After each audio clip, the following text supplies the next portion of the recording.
我是阿雅。日文不好，在日本也找得到工作吗？因为呢，太多人过去问过我这个问题了，所以我觉得我必须要做一期跟大家分享。好，我就跳入结论好了，就是只要你有心，没有什么是不可能的。是这样的，我有2个朋友，这2个活生生血淋淋的例子也没有啦。总之就是2个例子，一个呢他是香港人，我记得我那时候认识他的时候，他的语言程度大概是2级左右，这个还好，就是日常生活沟通 OK。我们语言学校念完没多久，他就找到一个工作，然后很开心的跟大家宣布，是的，他就找到一个在外商公司的工作。那他的工作呢，他说完全不需要用到日文，他全程都讲英文的。但他自己本身呢可能是念会计，或者是他有会计的经验。总之呢，他就是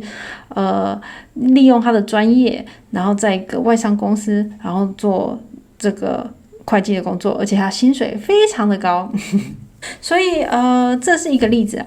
我觉得就是一个非常成功的例子，简单说明，其实在日本也是有外商公司的。那大家如果英文好的都可以试试看。第2个例子呢，是我的一个不熟的亲戚，完全不熟的亲戚，他去日本留学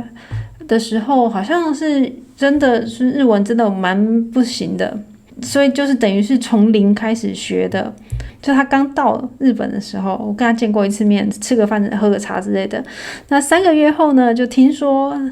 他在中国城，所谓日本的中国城就是上野那种地方啊，找到一个工作呢，就摆地摊的工作。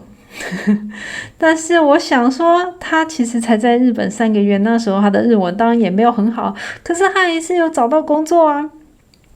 所以我相信只要你有心，都找得到工作。然后再来最后一个，好，说说我自己本身的例子好了。那我一开始呢，在日本虽然是念语言学校念1年，中间因为有一些语言学校嘛，中间总是会有一点休假，就是暑假、寒假之类的。那我已经忘记，可能是暑假吧。然后我想说啊，反正在日本就是留学生也可以打工，所以我就找一份打工。那时候虽然1级已经过了，可是我觉得我口说非常非常不好。那我怎么办呢？我就找了，我忘记是什么，反正就是一个杂志，一种那种找工作的杂志。总之呢，我就在上面找到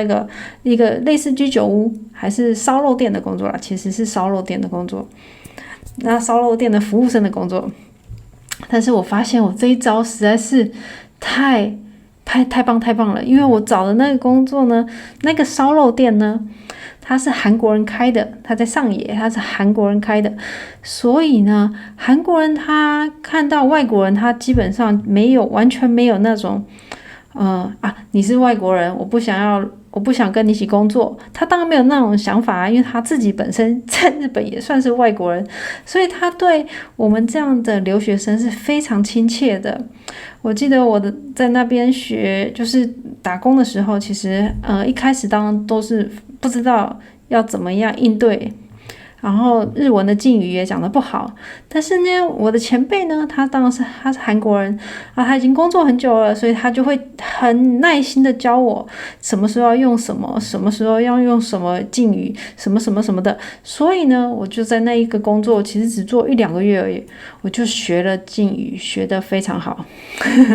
因为他们都会叫你就是这个时候就要讲这个，那个时候要讲那个，而且他们不会对你凶，因为他们也知道外国人嘛，韩国人他们其实还是